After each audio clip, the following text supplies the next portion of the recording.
Thank you very much for the invitation to address you today at this annual conference. Of course, as we are planning this, nobody could imagine that we'll be in such special moment of time. And let me first, and I want to, and I must to say how the Commission and how me personally, how deeply we are shocked and in mourning after the terrorist attack in Paris, because this is an attack against all of us, and we have to face this threat together with all necessary means and, I think, ruthless determination. So I think also the discussion today, especially on the synergies between defense and security, will be extremely important. We need to be very proactive. We need to take strong measures. The Commission will rapidly take appropriate actions in cooperation with the Member States on this. But let me turn now to the topic of the conference. The themes today, facing capability challenges and future research opportunities, go right to the heart of the making European defense cooperation a reality. I want to address today three main issues. The first one, our Commission's overall approach to defense. Second, our work program for next year, because as you maybe know, this includes the recently announced Defense Action Plan. And the third point, how we can stimulate defense research. So first one, our approach to defense. For now, our defense policy is a core part of making Europe a stronger global actor. It was stressed and underlined by President Juncker many times. Our approach is about two key objectives. We believe that the EU must be able to provide its own security, and we believe that the EU should foster international peace and stability. And that means having a broad, strong, competitive European defense industrial base. And that's why my presence here. And it means ensuring that Member States have and maintain the capabilities they need. So our approach is designed to do just that. If we are to deliver on those objectives, we need to have a clear vision of our foreign and security policy goals. In this perspective, it was mentioned today, also High Representative will be present later on. In this perspective, Federica Mogherini is working on the EU Global Strategy of Foreign and Security Policy for next June. And it means that European institution needs to constantly evolve and adapt. If we expect Member States to deepen their defense cooperation, we must do the same. We have been doing it in a number of areas, such as in maritime security or on the ongoing work on hybrid threats. We will also take this approach for the development of European Defense Action Plan. Within next year Commission's work program, the Commission announced a European Defense Action Plan. This gives the clear message that defense will continue to be a top priority for the Commission, and that, as the title of the conference says, the European defense matters. Discussion on its exact scope, discussion on format, on timing are still at an early stage, but not extremely early. We are discussing it for a few weeks, for several weeks. But there are some elements that are becoming increasingly clear. We will develop an action plan firstly. We will develop the action plan in a very close cooperation with the EDA and EEAS. It is also essential that the action plan is coherent with the other policies and strategies as they emerge, and this may involve several different services in the Commission. We also need to ensure consistency with existing initiatives in this area. In terms of overall objectives, there are some emerging priorities. First one, to provide support for European defense cooperation and to enhance Europe's strategic autonomy. To deliver on this, we need to find further synergies between security and defense, as I said at the very beginning, at EU level. As mentioned earlier, this is particularly important in the context of the recent terrorist attack. Of course, we were discussing it earlier on, but it is even more important today. And we need to build on industrial base and single market, which provides a firm foundation for a competitive and innovative defense industry, because this is one of the most innovative sectors in Europe. In practical terms, with the action plan we intend to deliver on our key existing priorities and launch some new proposals. In terms of existing priorities, they are well known, they've been already announced. So we will work on the security of supply roadmap. We will assess how to support SMEs. This is always raised by ministers of defense of the member states.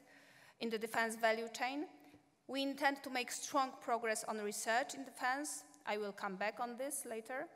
And we will look closely at the implementation of the 2 defense directives on procurement, on transfers. On this specific point, the key word is enforcement. Very much balanced, very much smart, but still enforcement.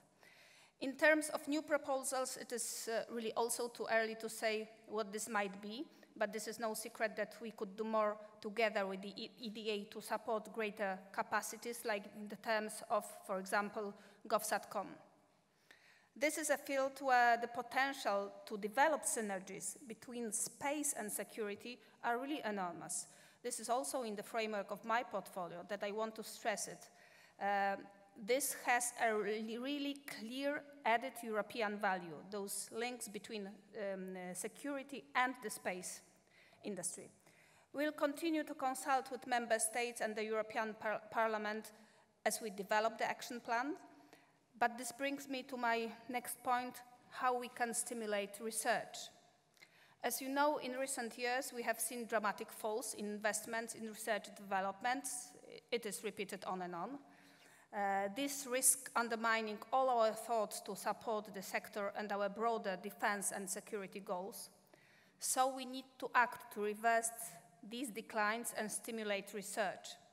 In this perspective, I particularly welcome the agreement that was signed today between the Commission and European Defence Agency for the implementation of the first pilot projects on defence research. I want from this place also to thank the European Parliament for this initiative, even if the amount is not extremely large, because it's 1.4 million euros. This is just a first concrete and important step to test how we can support at EU level in research in defense. It is also important that the European Defence Agency can show its capacity to manage EU budget on behalf of the Union. So that's why it's really important step. This will test ground also for the establishment in 2017 preparatory action for defense-related research.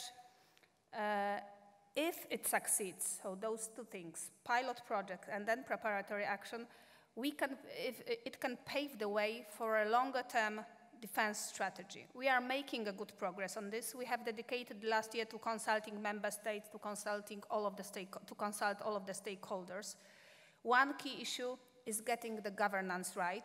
EDA, so it has to be very much stressed and say openly. EDA will have an important role in the preparatory action. It will provide input at the very beginning of the work program definition process, and it will have advisory role. The Commission and the Program Committee will establish the program of activities, but we will delegate the execution of the program to European Defence Agency. I think also it is important in this place to mention that we need to do more on intellectual property rights. This is also a very sensitive area and very important generally for the economy. But as I recently announced in the single market strategy, we'll come forward with some new initiatives to consolidate and modernize the intellectual property framework in our sector. We need to strike again a very delicate balance between the legitimate interest of member states, European objectives, and provided sufficient incentives for industry to want to take part in this, to be interested in this. We will press for a significant budget to ensure that we can properly test the added value of EU funding of defense-related research. In parallel to this work, as it was also mentioned, The group of personalities that I convened is working on strategic advice both on the preparatory action and on the direction of a possible program in the future. The group is due to produce its final report in February next year.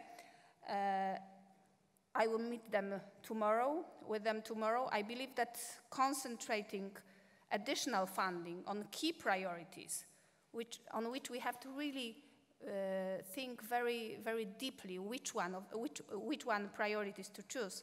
But I think this concentrating can have a very significant leverage effect. It should be a catalyst for national, also for national R&D efforts. In this direction of preparatory action can be a game changer, really. If it is simply seen as a way of replacing national spending, we will have failed. This brings me to a broader point, and it was also touched upon by President Domek. This type of initiative should also foster European cooperation. European funding of research priorities can be a strong tool to bring all relevant actors much closer together. In conclusion, just let me say a few words. Europe is facing really many challenges. We almost get off the financial crisis, now the migration crisis, terrorist attacks, but we are not starting with a blank piece of paper. Like the EDA and EAS, we have already done a lot of preparatory work, and we are now benefiting from it. And next year, I think we can make significant steps forward with the results, with the report of the group of personalities, with some actions on a directive, with some action also with the results of the pilot program. But I think what has to be said, that we will only be successful if we all work together.